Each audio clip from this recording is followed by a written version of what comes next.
Selamat datang di podcast Ruang Temu Rasa. Kita bertemu, berbagi rasa.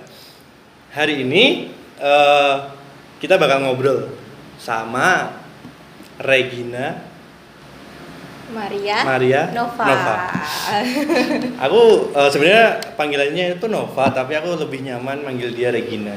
Jadi di podcast ini tak panggil khusus Regina, walaupun teman-temannya manggilnya Nova. Jadi ya mohon maaf teman-temannya Nova. Regina tak panggil khusus Regina. ya ini. Jadi hari ini kita bakal ngobrol tentang apa, Rek? Kita akan ngobrol tentang apa, Mas? Apa ya? Kita bakal ngobrol tentang kesehatan mental. Oke. Nah, berhubung beliau adalah mahasiswa psikologi UNY. Terus sekarang dia sudah punya gelar. Jadi dia sekarang sudah menjadi sarjana psikologi dari Universitas Negeri Yogyakarta. Nah, kita bakal ngomongin tentang kesehatan mental atau mental healthy. Nah, yang pertama yang ingin kutanyakan adalah seperti umumnya pengertian kesehatan mental itu apa sih, Rek? Pengertian kesehatan mental ya, mental health. Hanya sekarang lagi marak banget diobrolin gitu ya, mental health di mana-mana. Jadi mental health itu apa sih? Mental health itu sebenarnya adalah kondisi ketika seseorang itu bisa berfungsi dengan baik di lingkungannya, di tempat dia berada, dan dia merasa nyaman dengan dirinya. Dan dia tidak berada dalam kondisi sakit, atau kalau dalam bahasa psikologisnya adalah psikopatologi. Jadi sama kayak kesehatan fisik, kesehatan mental tuh juga kondisi ya ketika kita sehat, kita nyaman dengan kondisi badan kita bisa melakukan kegiatan dengan baik, kita bisa beraktivitas tanpa ada gangguan. Intinya seperti itu sih, Mas. Jadi kayak ya, maksudnya kadang banyak orang yang ngetren tuh apa namanya? Mental health, kayak kena, maksudnya aku kadang bingung. Kadang orang tuh ngomongin tentang terganggu kesehatan mentalnya. Jadi kayak cuman kita lagi bercanda ataupun di kehidupan sehari-hari. Kayak apa sih yang kemarin-kemarin sempat ngetren kan? Yang contohnya kayak misalnya depresi atau apa gitu, jadi bercanda gitu. Jadi dia kayak mendiagnosa diri sendiri, bahwasanya dia lagi depresi atau gimana gitu loh. Nah, kan tadi kesehatan pengertiannya adalah sehat, seperti saat kita merasakan kesehatan fisik. Jadi kalau kita memang lagi bugar, emang itu baru sehat. Dan sama dengan apa yang dirasakan mental kita gitu kan. Betul. Nah, dari beberapa sih. Jadi kalau ngomongin kesehatan mental nih, kan ada tuh jenis-jenis gangguannya. Iya. Jadi apa sih jenis-jenis gangguan mental itu? Yang ada. Sebenarnya yang tadi aku malah tertarik dengan statementnya Mas Agis yang tadi bilang, Kak, sekarang tuh kan lagi marak ya orang self diagnose gitu kan. Aduh, aku depresi, aku bipolar, gitu kan, yang kayak gitu-gitu. Sebenarnya apa ya? Hal itu jadi menarik karena kalau bisa kita tarik lagi beberapa tahun yang lalu, orang-orang tuh sangat nggak aware sama keadaan psikologisnya. Iya. Dan sekarang kan lagi ngetren nih, semuanya disangkut pautkan dengan permasalahan psikologis, dan bahkan saking kalau bisa dibilang kadang hiperbolis, dilebih-lebihkan. Sebenarnya orang kalau ngerasa capek, orang sedang kondisi psikisnya lagi nggak oke, lagi istilahnya lagi capek aja, bukan sampai sakit gitu kan, hal yang wajar. Kita kan nggak bisa selalu dalam keadaan oke, terus kita selalu ceria dan lain-lain kan, enggak. Tapi bukan berarti ketika kita lagi capek, kita lagi nggak ada tenaga, atau kita lagi tertekan, itu kita lagi kena gangguan tuh enggak. Istilahnya cuma capek aja. Nah, sedangkan kalau kita bilang gangguan, yang tadi jenis-jenis gangguan itu apa aja? Gangguan itu sebenarnya banyak banget. Ada yang gangguan mood, gangguan kepribadian, terus gangguan makan, bahkan orang yang kalau makan banyak terus nanti dia gimana caranya untuk ngeluarin lagi. Ada tuh. Itu namanya bulimia. bulimia. Terus ada juga yang dia nggak mau makan sama sekali biar badannya kurus, padahal dia udah kecil udah banget. kecil tapi masih merasa masih gede gitu. Bahkan ada yang beberapa kasus tuh sampai bahkan mereka kayak motong dagingnya sendiri gitu sampean, karena merasa kayak gede banget, daging banyak. Oh ada kayak gitu? Ada, bahkan sampai yang seperti itu. Baru denger loh. Itu banyak. Dan kayak di film-film pun banyak diangkat tentang hal-hal seperti itu. Nah, gangguan-gangguan ini tuh jenisnya banyak dan apa ya istilahnya? Ada golongan sendiri? Ada golongannya, dan itu emang kalau secara psikologis tuh bahkan kalau dihitung bisa puluhan gitu. Itu ada bukunya sendiri. Kalau psikolog tuh ada PPDGJ kalau di Indonesia, sama ada DSM kalau yang standar internasional. Dan itu kayak yang biasa kita temuin biasanya schizophrenia. Schizophrenia itu yang kalau mungkin orang bilang orang gila dalam tanda kutip yang dipasung. ODGJ. Ya, ODGJ seperti itu schizophrenia. Terus ada depresi. Terus ada yang tadi aku bilang bipolar itu juga ada, itu gangguan mood namanya. Terus ada kecemasan dan lain-lain. Tapi kecemasan pun sebenarnya kan hal yang wajar ya Mas. Tapi kalau nanti udah sampai ke gangguan itu udah beda lagi, dan kadang orang lebih-lebihkan tuh hal tersebut. Yang aku sebenarnya kalau masalah gangguan kan tadi udah disebutin kan beberapa, terus kadang yang kutemui adalah teman-temanku sendiri atau orang-orang yang pernah kutemui itu tuh pernah mengaklaim bahwanya dirinya tuh bipolar gitu loh. Nah, aku sedangkan diriku saya jadi kalau diriku sih jadi itu loh, ciri-ciri bipolar itu apa sih?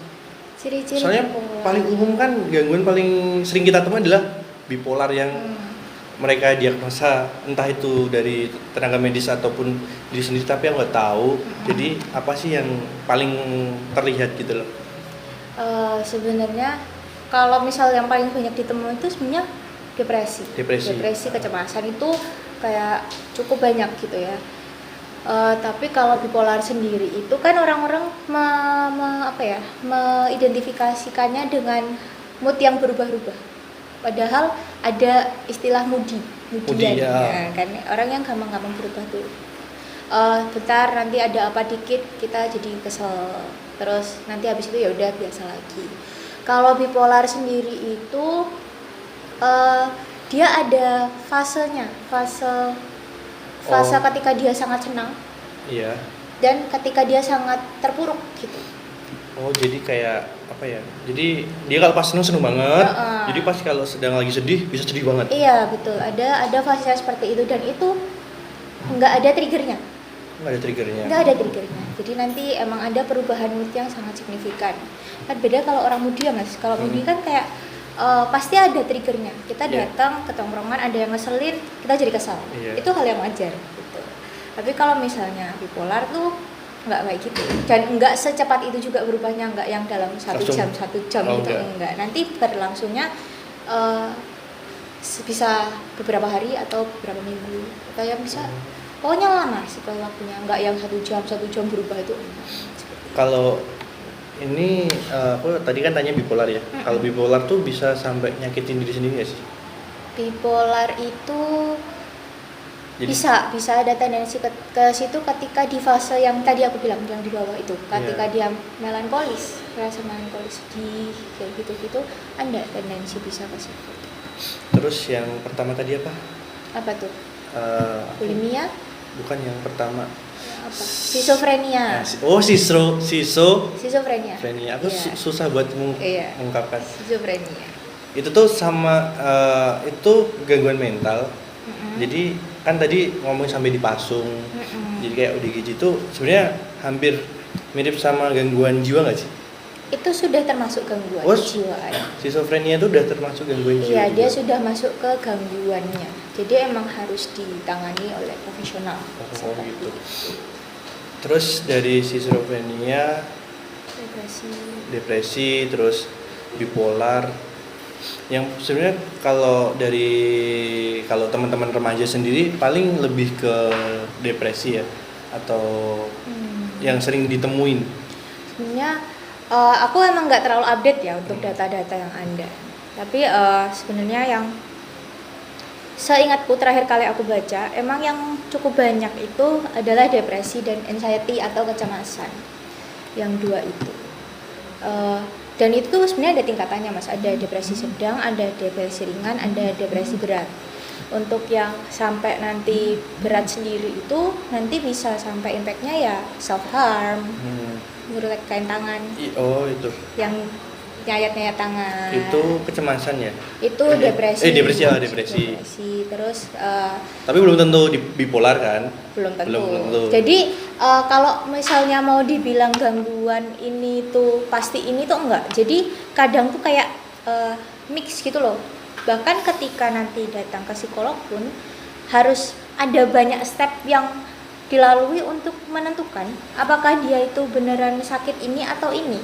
Karena karena memang ada beberapa yang sama tapi ada perbedaannya itu, dan itu emang cukup kompleks. Jadi kalau ketika teman-teman itu lihat postingan nih, wah aku kayak gini berarti aku bipolar, itu gak bisa teman-teman, soalnya ya emang harus dengan step yang rigid dan emang harus sama profesional.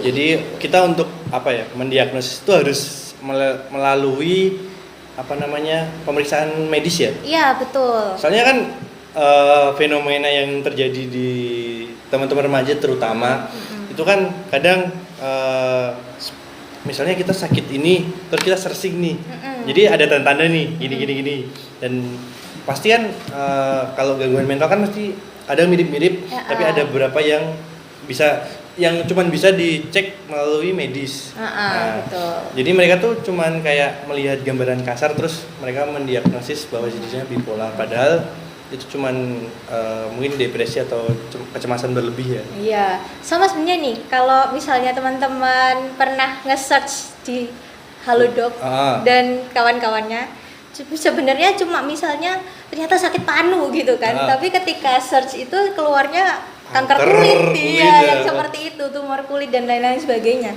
Sebenarnya seperti itu juga ketika kalau penyakit mental atau gangguan mental itu di search di Google juga kurang lebih sama seperti itu. Iya, makanya itu kan kenapa banyak teman-teman, ya maksudnya fenomena itu aku lebih sering yang kutemukan adalah di lingkungan teman-teman remaja gitu loh.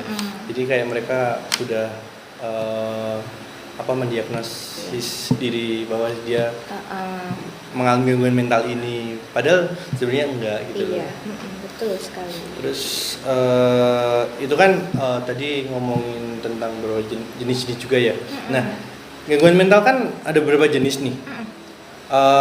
Faktor-faktor apa sih yang menyebabkan itu timbul gitu loh? Oke. Faktor yang bisa menimbulkan gangguan gitu ya.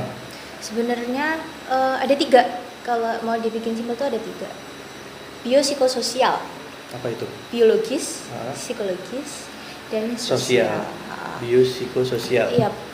Yang pertama tuh biologis. Gangguan mental itu ada kemungkinan dari keturunan.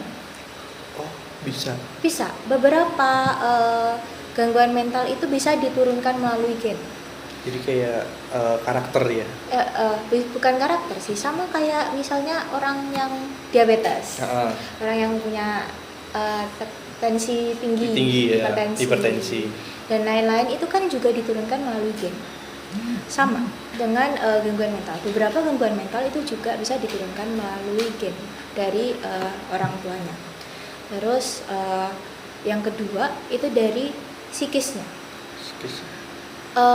Psikis yang terguncang, misal kayak orang habis kecelakaan, trauma. Terus mungkin apa yang sudah dialami sejak kecil, misalnya kayak pola asuh. Jadi perilaku yang diterima gitu kan? Iya, perilaku yang dia lihat, yang dia rasakan, yang dia tiru itu bisa istilahnya menyebabkan gangguan juga nanti ketika dia sudah dewasa atau bahkan dari kecil juga. Dan yang satu tadi yang biologis itu istilahnya dari fisik, misalnya orang kanker otak, Iya. dia harus misalnya cangkok otak atau apa gitu, itu juga bisa. Jadi gangguan psikologisnya datang karena keberfungsian otaknya itu kurang. Oh Kayak gitu. Dan penyakit-penyakit lainnya. Terus yang satunya sosial itu lebih ke lingkungannya, kena bully, terus mungkin lingkungannya yang kurang suportif dan lain-lain. Toksik. Ya, toksik juga. Jadi faktor utamanya itu sebenarnya dari 3 hal itu, dan itu sangat sangat fluid, sangat mudah berubah. Ada satu stimulus, misalnya ada anak yang dibully, tapi ada tipe anak yang dibully tapi dia ngelawan. Ada tipe yang dibully jadi dia takut dan diem. Ada yang takut dan diam, ada yang kayak ya lain-lain sebagainya. Jadi sangat sangat gampang berubah lah tiap-tiap kondisi dan tiap orang. Kondisi dan orang yang dipasangkan atau ditemukan itu tidak selalu menyebabkan atau menimbulkan satu reaksi yang sama kayak gitu. Kalau psikopat itu termasuk gangguan mental juga atau enggak? Ya, atau itu sebuah perilaku tersendiri? Itu juga sebetulnya sudah termasuk gangguan. Gangguan. Di mana dia tidak bisa ngontrol sesuatu, terus dia juga istilahnya enggak sesuai sama norma, ya kan? Orang-orang yang psikopat itu sebenarnya jenisnya tuh banyak. Kalau yang kita kenal kan psikopat ya yang suka bunuh orang, kanibalisme dan lain-lain sebagainya. Itu kan berarti dia nggak ada kontrol tuh atas apa yang emang seharusnya nggak dilakukan. Jadi pada dasarnya setiap manusia tuh punya sisi psikopatnya sendiri, cuman bisa dikontrol atau enggaknya itu, atau emang psikopat tuh maksudnya kan maksudnya setiap orang tuh punya nggak sih sisi psikopat atau gimana ya? Jadi manusia itu pada dasarnya punya sisi psikopat atau enggak, atau psikopat itu sendiri itu tuh kayak gangguan mental yang timbul dari faktor eksternal. Oke. Psikopat itu yang dari aku baca ya, itu sebenarnya juga ada beberapa yang dari faktor internal, dari biologisnya itu ada. Terus itu juga bentuk, kalau di bahasa psikologis itu ada namanya defense mechanism atau mekanisme pertahanan dirinya. Itu ketika nanti dia mungkin ada pernah trauma atau misalnya dibully atau apa, atau mungkin pernah mengalami kekerasan seksual, terus nanti akhirnya dia akan merubah perilakunya itu jadi istilahnya kayak bertolak belakang sama apa yang dia percayai mungkin kadang, atau yang dia biasanya lakukan itu untuk mekanisme pertahanan. Jadi itu salah satu bentuk proteksi diri. Iya. Buat orang yang pernah ya maksudnya dari beberapa faktor tadi itu ya. Jadi soalnya kan pernah mendapat sebuah statement atau sebuah argumen bahwasanya pada dasarnya manusia itu punya sisi psikopat, tapi tergantung orangnya itu bisa kontrol atau tidak gitu loh. Cuma kadang kan ada yang nggak bisa, atau kadang ada yang bisa kontrol, kadang ada yang bisa gampang meledak gitu loh. Jadi itu statement itu betul atau enggak gitu ya. Sebenarnya ketika orang sudah sampai tahap psikopat itu dia kan sudah nggak bisa kontrol. Nggak bisa kontrolnya itu kadang ya emang dari dari struktur otaknya, cara kerja berpikirnya itu sudah tidak bisa. Jadi sudah dalam kondisi yang nggak bisa diatur sama sekali, jadi sudah gangguan. Karena kalau orang yang masih bisa ngontrol perilaku psikopatnya itu kriminal. Kriminal. Iya kan, beda kan? Iya. Kriminalitas. Tapi kalau ketika itu sudah tidak dikontrol, itu sudah ya berjalan gitu aja. Makanya kan kalau misalnya di penjara ada kasus gitu kan, ada kasus baru, dia dites ternyata di psikologisnya itu tidak baik gitu kan, dia tidak akan dikasih hukuman. Ya kan, karena sudah tidak ada kontrolnya, karena dia sedang dalam kondisi sakit seperti itu. Tapi kalau misalnya dibilang semua orang punya sisi psikopat, kalau aku sih kayaknya enggak sih. Lebih ke punya sisi kriminal ya. Setiap Oh. orang bisa loh melakukan pembunuhan. Iya. Setiap orang bisa mencuri tapi dia mau atau enggak. Tapi kalau psikopat enggak sih. Mungkin bisa ada chance orang itu akan bisa jadi psikopat karena satu dan lain hal yang tadi aku bilang faktor-faktor tertentu. Tadi kan kayak yang barusan kamu bilang tadi tuh. Jadi kriteria orang bisa di penjara itu maksudnya ada beberapa pemeriksaan dulu kan. Nah, ngomongin gangguan mental kayak gitu tuh bisa ada pengukurnya nggak sih? Jadi bisa diukur. Jadi dia tuh seberapa, maksudnya punya gangguan mental atau enggak? Jadi itu ada bisa diukur atau enggak? Oke, bisa diukur atau enggak? Bisa. Jadi tapi ini kan gangguan tadi aku bilang tuh ada yang cuma sebetulnya itu hal yang lumrah, kayak misalnya kecemasan. Kita mengalami cemas itu kan hal yang wajar. Tapi ketika itu sudah menjadi gangguan kecemasan itu sudah beda gitu. Dan kadang orang tuh beda mempersepsikan antara dua hal tersebut. Nah, ketika kita ingin mengukur apakah ini gangguan atau bukan gitu, sesuatu yang harus diobati atau tidak, itu kita harus datang ke profesional. Sama halnya dengan kalau misalnya misalnya ada orang kena sakit kanker, jangan kita kena kanker ya, nanti bahaya itu kan.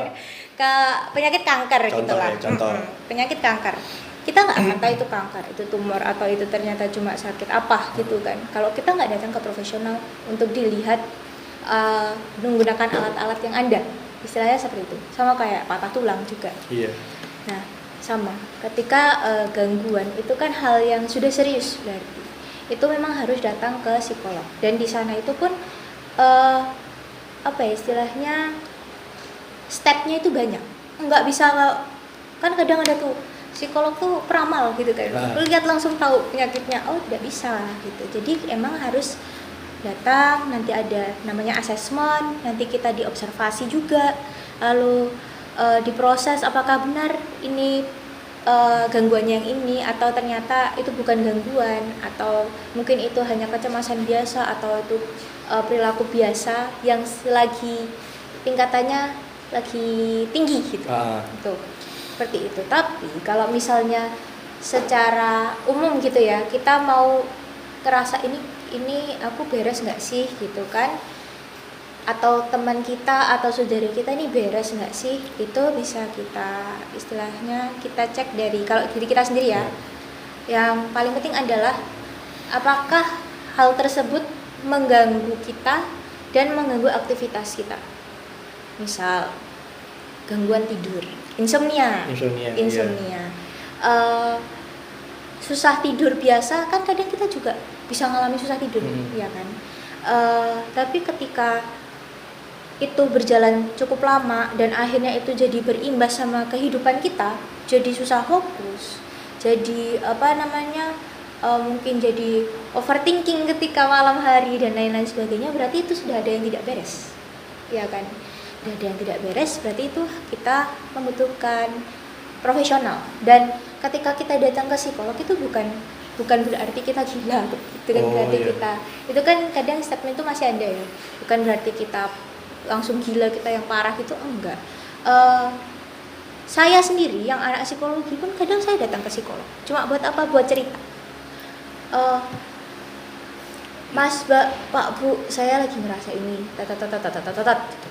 banyak. Jadi kayak konseling ya? Iya, konseling. Betul sekali. Jadi konseling itu juga bisa. Dan ketika nanti kita ngomong sama profesional, kita akan tahu, oh ini ternyata wajar. Atau ketika nanti itu sudah parah, ya nanti akan dilanjutkan lagi ke yang lebih profesional lagi. Kalau ngomongin kan ada tuh psikolog sama psikiater. Yap. Nah, betul. Kadang bedanya tuh apa? Bedanya psikolog sama psikiater. Oke, ini cukup banyak ya pertanyaan tentang ini. Ya. Soalnya kan itu tuh seperti kayak pertanyaan umum, tapi belum banyak orang yang bisa menjawab, menjelaskan. Oke. Ini pertanyaan yang sangat kayak mostly question gitu loh, kayak banyak banget frekuensinya banyak gitu. Iya, kayak gitu. Psikolog dan psikiater itu bedanya adalah dari segi pendidikan aja ya. Kalau psikiater itu dia S1-nya kedokteran. Oh, kedokteran. Kedokteran basicnya. Kalau psikolog itu S1-nya psikologi. Yang ditangani juga beda. Yang ditangani jelas beda. Kalau psikolog itu nanti S2-nya ambilnya psikolog profesi klinis. Nah, Terus kalau psikiater dia ambil kejiwaan, kedokteran jiwa. oh, kedokteran jiwa. Betul. Nah, kenapa? Tapi sebenarnya psikolog dan psikiater ini harus bekerja sama. Jadi ketika nanti orang ketika dia merasa nggak oke, itu datanglah ke psikolog. Nanti di psikolog itu ada beberapa treatment. Mungkin Anda apa tuh namanya? Modifikasi perilaku, terapi dan lain-lain sebagainya. Atau ketika itu sudah tidak bisa ditangani hanya melalui terapi atau istilahnya hal-hal yang bisa kita lakukan langsung itu modifikasi dan lain-lain itu akan dibantu dengan obat. Jadi kalau psikiater itu dia memberi obat karena mereka base-nya adalah dokter. Oh, jadi kalau emang gangguan mental yang maksudnya kalau apa ya, gangguan mental sama gangguan jiwa tuh sebenarnya saling berhubungan kan, berkaitan kan? Sebenarnya hampir sama. Kan? Cuma penyebutannya aja. Oh, gitu. Jadi kalau ada orang yang mengalami gangguan mental terus dia dirujuk untuk diberikan obat tuh maksudnya ke psikiater. Iya, ke psikiater. Jadi Kalau ke psikolog enggak. Jadi kalau psikolog kita lebih ke konseling ya? Ke konseling bisa, tapi ada terapi juga beberapa. Terapi juga. Untuk beberapa permasalahan psikologis tuh kayak fobia, terus misalnya trauma, itu bisa ditangani lewat psikolog. Jadi nanti ada beberapa teknik yang bisa digunakan untuk mengurangi dan mungkin bisa sangat menghilangkan hal tersebut. Nah, itu kan tadi kayak jadi udah cukup jelas gitu loh antara perbedaannya psikolog sama psikiater. Nah, terus ini mungkin akan keluar dari Badland ya. Oke. Jadi kita ngomongin berhubung aku di ranahnya remaja nih. Jadi gimana sih cara agar teman-teman tuh, maksudnya kadang remaja kan sangat rentan mendiagnosis dirinya kena gangguan mental. Padahal itu mungkin hanya cemas atau depresi. Kadang juga ada yang gara-gara kecapean jadi overwork. Jadi mereka capek dan moodnya berubah-ubah. Nah, itu kan kadang kita sampai sebenarnya pengen cerita nih. Boleh. Nah, pengen cerita, maksudnya aku nggak mau. Kira mau cerita. Enggak. Ternyata ini dia mau cerita. Pengen cerita. Jadi kayak okay. Jadi aku punya temen gitu. Punya teman. Dia tuh sebenarnya kayak kayak temennya cuman nggak banyak gitu loh. Jadi cuman beberapa orang aja yang dia kenal. Tapi orang-orang ini tuh kayak udah sibuk gitu loh, orang teman-teman dekat udah sibuk, ada yang kuliah, ada yang kerja, sedangkan dia kan tidak kuliah. Terus sampai pada puncaknya itu dia ngalamin depresi. Nah, aku mau minta saran nih, bagaimana agar kita bisa membangun, kita kan kalau cerita butuh kepercayaan, maksudnya aku ketemu kamu terus aku pengen cerita sama kan nggak mungkin langsung, jadi harus ada kepercayaan. Anggap saja kita datang ke konselor lah. Nah, konselor kan di PKBI juga ada konselor, sekarang di Puskesmas juga ada konselor, di rumah sakit juga ada. Nah, kadang kita nggak bisa bercerita sama konselor karena kita belum percaya nih. Nah, bagaimana cara membangun kepercayaan itu biar kita tuh nggak takut untuk bercerita, padahal kan kalau konselor kan udah ada SOP-nya sendiri. Nah, bagaimana cara membangunnya itu loh? Itu trust atau kepercayaannya itu lebih ke yang Mas tanya ya, ke konselor, ke psikolog, atau ke teman atau keluarga nih yang ditanyain. Kalau aku lebih ke konselornya, karena kebanyakan yang kita jumpain tuh cuman sedikit yang mau cerita sama keluarga nih. kebanyakan kan lebih ke konselor atau ke temen. Nah tapi aku mau membangun trustnya ke konselor karena biar teman-teman biar nggak bingung. Kadang maksudnya kalau ke temen kan kadang ada pertemanan tuh bisa berubah gitu loh. Kalau konselor kan lebih bisa ngekip. Nah gitu loh. Oke, berarti cara untuk membangun trust ke profesional atau ke konselor atau ke psikolog gitu ya. Oke. Sebenarnya ketika seseorang sudah memutuskan datang ke psikolog, konselor, dia pasti sudah paham kalau mereka ini profesional, yang mereka ini istilahnya memang kerjaannya itu gitu kan. Untuk membangun trust seharusnya tidak terlalu susah. Harusnya kecuali dia dipaksa. Biasanya yang agak sulit itu adalah ketika kamu coba ke psikolog, ayo aku anterin ke psikolog, datang ke situ aku mau ngapain, ini siapa, takut. Tapi kalau seseorang yang sudah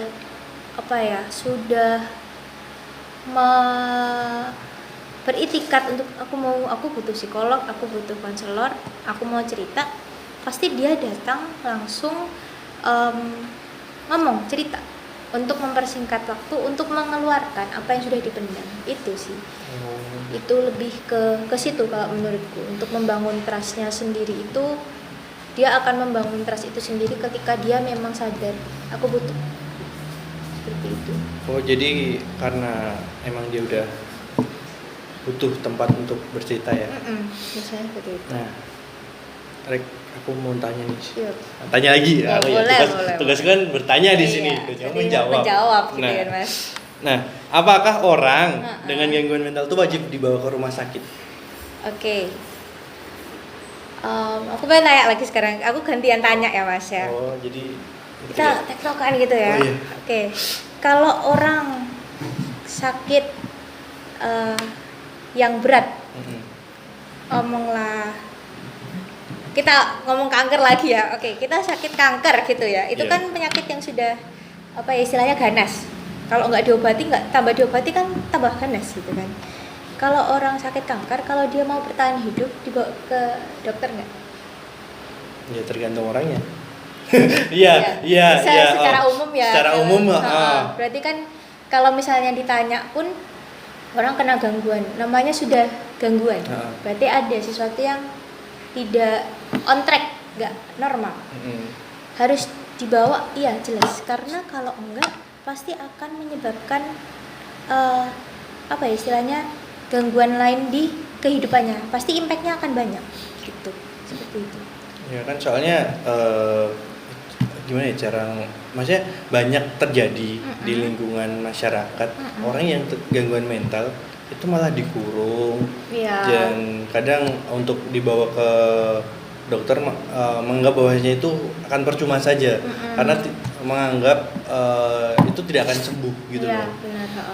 Itu pemikiran seperti itu yang rada sulit kan. Iya benar, itu konvensional, pemikiran masyarakat yang masih konvensional kalau aku bilang, karena masih zaman dulu banget. Kalau sekarang kan orang-orang udah lebih aware ya Mas. Dan kalau dibilang butuh waktu lama, jelas butuh waktu lama. Penyakit fisik aja nggak usah lah yang susah-susah, kegores. Itu kita butuh waktu loh untuk menyembuhkan itu, ya kan? Dan menghilangkan bekasnya dan lain-lain sebagainya. Itu cuma yang kelihatan, sedangkan yang kita omongin ini adalah mental yang nggak terlihat, dan yang nggak, ya itu nggak bisa dipegang, nggak bisa dilihat, yang kita nggak tahu, yang tahu cuma ya diri kita sendiri. Iya betul gitu kan. Makanya untuk benahi itu pun butuh waktu, butuh ketelatenan, butuh konsistensi yang jelas untuk istilahnya bisa merestrukturisasi gitu supaya lebih baik dari yang sebelumnya, membenahi apa yang lagi nggak on track nih gitu. Itu sih Mas. Oke gitu. Jadi kayak gitu. Cukup membuka ya. Yang selama ini rada mengganjal atau secara pribadiku sendiri, jadi banyak fenomena yang kutemuin di luar sana.